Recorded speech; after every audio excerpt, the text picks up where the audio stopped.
স্বীকৃতিপ্রাপ্ত জুলাই শহীদ যোদ্ধারা ক্যাটাগরি অনুযায়ী এককালীন ও মাসিক ভাতা পাবেন বলে জানিয়েছেন মুক্তিযুদ্ধ বিষয়ক মন্ত্রণালয়ের উপদেষ্টা ফারুকী আজম।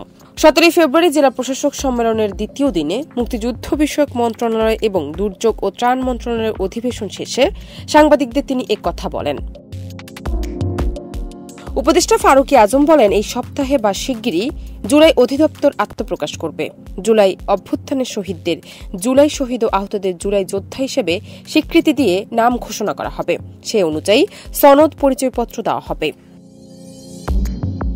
তিনি বলেন, 3টি ক্যাটাগরি করা হচ্ছে।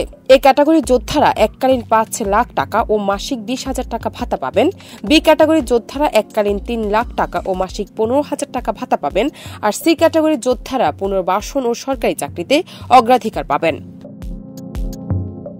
তিনি আরও বলেন, জুলাই অভ্যুত্থানে যারা শহীদ তাদের তালিকা পেয়েছি জানুয়ারির 16 তারিখে। সেই রাতে 3টায় আমরা গেজেট করে তা প্রকাশ করেছি। তালিকাটাও তৈরি হচ্ছে খুব দ্রুত। স্বাস্থ্য বিভাগ থেকে আহতদের তালিকা ক্যাটাগরিজ করা হচ্ছে।